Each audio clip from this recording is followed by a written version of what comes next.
इस वीडियो में बेसिकली हम बात करेंगे कि यदि आप सीएसआई नेट की प्रिपरेशन कर रहे हो तो एग्जाम हॉल के अंदर नेगेटिव मार्किंग से किस प्रकार से बचा जाए, कम से कम आपके नेगेटिव किस प्रकार से हो ताकि आपके सिलेक्शन के चांस यहाँ पर सबसे ज्यादा बन जाए। देखो ध्यान देना, ज्यादातर स्टूडेंट की बहुत बड़ी समस्या है, मैं कहता हूं बहुत ही बड़ी बीमारी है कि उनके नेगेटिव क्वेश्चन काफी ज्यादा अटेम्प्ट होते हैं।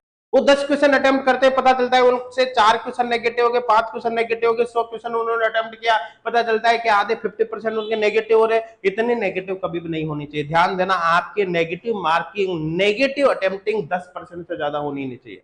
अगर आपने 10 क्वेश्चन अटेम्प्ट किया है तो ज्यादा से ज्यादा 1 क्वेश्चन नेगेटिव होना चाहिए। 100 क्वेश्चन अटेम्प्ट किया तो ज्यादा से ज्यादा 10 क्वेश्चन नेगेटिव होने चाहिए। अगर आप 10% से ज्यादा नेगेटिव अटेम्प्ट करते हो तो भाई प्रॉब्लम है, आपको उस प्रॉब्लम को सुधारने की आवश्यकता है ताकि आपके सिलेक्शन के चांस यहाँ पर बढ़ सके। इस वीडियो के अंदर मैं उन सब पॉइंट के बारे में आपको बताऊंगा जहां पर स्टूडेंट मिस्टेक करता है और जिनकी वजह से वो नेगेटिव अटेम्प्ट कर जाता है। अगर आपने उन सभी पॉइंट को फॉलो कर लिया, जो बातें मैं बताऊंगा उनको आपने अप्लाई कर दिया, तो आपके नेगेटिव क्वेश्चन अटेम्प्ट होने के चांस कई गुना कम हो जाएंगे और आपके सिलेक्शन के चांस कई गुना बढ़ जाएंगे। तो ये वीडियो आपके लिए काफी ज्यादा हेल्पफुल रहेगा।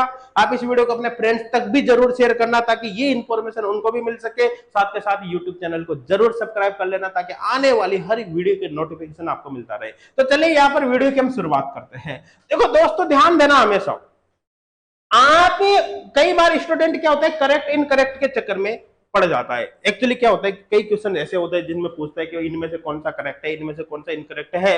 कई बार क्वेश्चंस को हड़बड़ाहट में जब स्टूडेंट पढ़ता है, जल्दबाजी में पढ़ता है, तो उसको करेक्ट इनकरेक्ट का पता ही नहीं चलता। वो इनकरेक्ट को भी करेक्ट ही पढ़ लेता है या फिर करेक्ट को कभी इनकरेक्ट पढ़ लेता है। ऐसे केस में उल्टा सीधा क्वेश्चन सोल्व करता है और वो क्वेश्चन उसका नेगेटिव हो जाता है। तो ध्यान देना, हर क्वेश्चन को आपको काफी बारीकी से पढ़ना है, पूरा ध्यान से पढ़ना है और उसी के अकॉर्डिंग फिर आपको आंसर देना है, अदरवाइज क्वेश्चन नेगेटिव होने के चांस यहाँ पर बढ़ जाएंगे। देखो, ज्यादातर स्टूडेंट एक मिस्टेक और करते हैं, वो सिंगल राउंड में पूरे क्वेश्चन को अटेम्प्ट करने की कोशिश करते हैं। ऐसे केस में क्या होता है कि कई बार वो क्वेश्चन सॉल्व करते करते चले गए और बीच में सपोज करो कोई न्यूमेरिकल आ गया और न्यूमेरिकल भी उन्होंने स्किप नहीं किया और वो उस न्यूमेरिकल को सॉल्व करने में काफी ज्यादा वो अपना टाइम लगा देते हैं। तो ऐसे केस में क्या होता है, वो पूरा पेपर अटेम्प्ट करना तो छोड़ो, देख नहीं पाता, पीछे वाला पार्ट तो उनका छूट ही जाता है। तो ऐसी कंडीशन में क्या होता है, जब वो बाद में आकर घर पर देखते हैं तो उनको पता चलता है कि इस पेपर में पीछे की तरफ जो क्वेश्चन थे तो बिल्कुल इजी क्वेश्चन थे, पीछे तक तो मैं पहुंच ही नहीं पाया, या अगर मैं पीछे क्वेश्चन देख लेता तो इस क्वेश्चन को तो मैं बिना देखकर तुरंत 10 सेकंड के अंदर अटेम्प्ट कर देता। तो भाई ऐसे क्वेश्चन जब आपसे छूट जाते हो तो आप सिलेक्शन से कई पीछे हो जाते हो, आपके सिलेक्शन के चांस कई गुना कम हो जाता है। ऐसे केस में आपको क्या करना है, क्वेश्चन कभी भी भाई सिंगल राउंड में अटेम्प्ट नहीं करना, आपको जो आपका पेपर है उसको 3 फेज के अंदर डिवाइड कर लेना है। जैसे यहाँ पर एक एग्जाम्पल लिया है मैंने, 2 घंटे 45 मिनट 15 मिनट, ये आप अपनी सुविधा अनुसार थोड़ा ऊपर नीचे कर सकते हो, मैंने जस्ट एक एग्जाम्पल बताया है, आप यहाँ पर ऐसा देख सकते हो। अब देखो इसका मतलब क्या है, आपके पेपर में जैसे 120 क्वेश्चन है, 120 क्वेश्चन में से आपको अटेम्प्ट तो केवल 75 क्वेश्चन करने हैं। जो भी क्वेश्चन आपको अटेम्प्ट करने हैं, आप एक बात का विशेष तौर पर यहाँ पर ध्यान देना। देखो, आपने एक पेपर सोल्व करना शुरू किया, first question, second question, third question numerical type का क्वेश्चन है, आपको पता है उस क्वेश्चन को आप सोल्व कर लोगे, लेकिन उसको सोल्व करने में टाइम थोड़ा ज्यादा लगेगा, तो उस क्वेश्चन को आप केवल मार्क कर कर आगे बढ़ जाओ। सपोज करो 50 नंबर का क्वेश्चन फिर ऐसा आया जिसको आप सोल्व कर सकते हो लेकिन टाइम ज्यादा लगेगा, तो उस क्वेश्चन को मार्क करके आप आगे बढ़ जाओ। और जो क्वेश्चन इजी है, जिनको आप इजीली अटेम्प्ट कर सकते हो, उनको सबसे पहले आप अटेम्प्ट कर दो और पहले 2 घंटे के अंदर आप पूरे पेपर को देख लो। ऐसे केस में क्या होगा, पूरे पेपर के अंदर कोई भी इजी क्वेश्चन चूकने का, रहने का चांस नहीं बनेगा। कम से कम सारे इजी क्वेश्चन आप फर्स्ट राउंड में ही अटेम्प्ट कर लोगे। अब आपने जिन जिन क्वेश्चन को मार्क किया है, जो आपको लगता है इन क्वेश्चन को आप सोल्व कर लोगे, आपको उनको सेकंड राउंड में अटेम्प्ट करना है। मान लो 10 क्वेश्चन ऐसे और 10 क्वेश्चन ऐसे जो आपने मार्क किए सेकंड राउंड में सोल्व करने के लिए, उनमें भी लगता है कि 6 क्वेश्चन ऐसे हैं जिनको आप जल्दी अटेम्प्ट कर सकते हो, तो पहले उन 6 क्वेश्चन को ही आप सोल्व करो, बाकी 4 को बाद में सोल्व करो। ठीक है, अब इस तरह से आपका सेकंड राउंड कंप्लीट होता है। आप थर्ड राउंड के लिए 10 से 15 मिनट जरूर बचा के रखो। अब थर्ड राउंड के अंदर एक्चुअली आपको करना क्या है, जितने भी क्वेश्चन आपने अटेम्प्ट कर लिए हैं उन क्वेश्चंस को, सभी क्वेश्चंस को आपको रीचेक करना है। कई बार गलतियां क्या होती है कि आपने क्वेश्चन सोल्व किया, सोल्व करने के अनुसार आपका आंसर आना चाहिए बी फॉर बॉल, लेकिन गलती से आपने डी भर दिया, बी की जगह पर डी आपने भर दिया।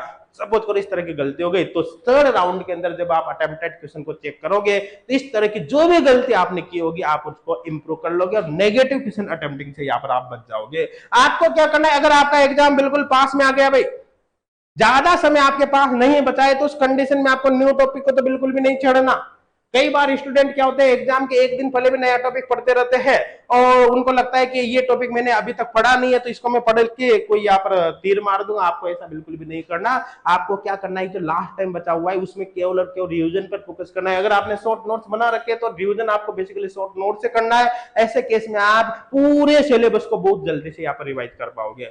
देखो, एक नए टॉपिक पढ़ने से, एक या दो टॉपिक नए पढ़ने से कोई खास फर्क नहीं पड़ेगा, कोई खास फायदा नहीं होगा अगर आपने रिवीजन नहीं किया तो। उसके स्थान पर अगर आप पूरे जितने भी टॉपिक आपने पढ़ रखे उनके रिवीजन पर अगर आप फोकस करते हो, उनकी थोड़ी सी क्वेश्चन प्रैक्टिस कर लेते हो तो आपको कई गुना ज्यादा फायदा यहाँ पर होगा। ये आप फिक्स कर लेना। यहाँ पर देखो, बहुत से स्टूडेंट क्या होता है, रिस्क लेना काफी जानते हैं। उनको लगता है कि बस कोई क्वेश्चन है, उसमें ए भी आंसर हो सकता है, बी भी आंसर हो सकता है, तो अभी दो तो आंसर हो ही सकते हैं। तो आपने देखा भाई मैं ए भर देता हूँ, बी भर देता हूँ, थोड़ा बहुत तुक्का भी लगा लेता है। भाई ऐसा गणित आपको कभी भी अप्लाई नहीं करना। आपको एक्चुअली क्या है, अगर रिस्क भी लेना है किसी क्वेश्चन में तो आपको अपोजिट डायरेक्शन में सोचना है। अपोजिट डायरेक्शन में कैसे सोचना है भाई, जैसे सपोज करो आपने क्वेश्चन पढ़ा, अब आपने देखा कि इस क्वेश्चन के अकॉर्डिंग इसका आंसर ए नहीं हो सकता, बी नहीं हो सकता, सी नहीं हो सकता, लेकिन डी में आप कंफ्यूज हो, आपको पता नहीं चल रहा कि डी इसका आंसर होगा नहीं होगा, लेकिन तीन ऑप्शन में आप क्लियर हो, आपको पता है कि तीन ऑप्शन तो आंसर हो ही नहीं सकते। तो ऐसे केस में फिर आपका आंसर जो बचा है ना वही होगा। बिना सोचे समझे आप उसको अटेम्प्ट कर सकते हो, क्वेश्चन कभी भी नेगेटिव नहीं जाएगा। देखो कई बार क्या होता है, ये जो ट्रिक होती है ना, बड़े बड़े क्वेश्चन को चुटकी में सोल्व कर देते। कई बार क्या होता है कि एक ऐसा ऑप्शन जरूर होता है जिसके बारे में आप नहीं जानते और गलती से वही आपका आंसर होता है, लेकिन तीन ऑप्शन ऐसे होते हैं जो उस क्वेश्चन से लिंक ही नहीं कर पाते, दूर दूर तक कोई संबंध ही नहीं होता। तो ऐसे केस में तीन ऑप्शन को बहुत आसानी से काटा जा सकता है और ऐसे क्वेश्चंस को, जो क्वेश्चन सोल्व करने में कई ज्यादा टाइम लग सकता है, उस क्वेश्चन को आप चुटकियों में यहाँ पर सोल्व कर सकते हो। तो आपको इस तरीके को जरूर यहाँ पर अप्लाई करना है। और ध्यान देना, यदि किसी क्वेश्चन में आपके कंफ्यूजन हो, आपको बार बार क्वेश्चन कंफ्यूज कर रहा है, तो उसको आप फर्स्ट राउंड में कम से कम कभी अटेम्प्ट ना करें, उसको मार्क कर दे आप सेकंड राउंड के लिए। और ध्यान देना, अगर हिंदी और इंग्लिश की अगर बात करें तो आपको प्रायोरिटी इंग्लिश पर देनी। कई बार क्या होता है, हिंदी और इंग्लिश के अंदर वेरिएशन आपको देखने को मिलता है, तो ऐसे केस में अगर हिंदी एंड इंग्लिश में वेरिएशन होता है तो आपको बेसिकली इंग्लिश पर प्रायोरिटी देने हैं, इंग्लिश के अकॉर्डिंग आपको अपना क्वेश्चन को सोल्व करना है। तो ध्यान देना, क्योंकि हिंदी और इंग्लिश में प्रायोरिटी हमेशा इंग्लिश को दी।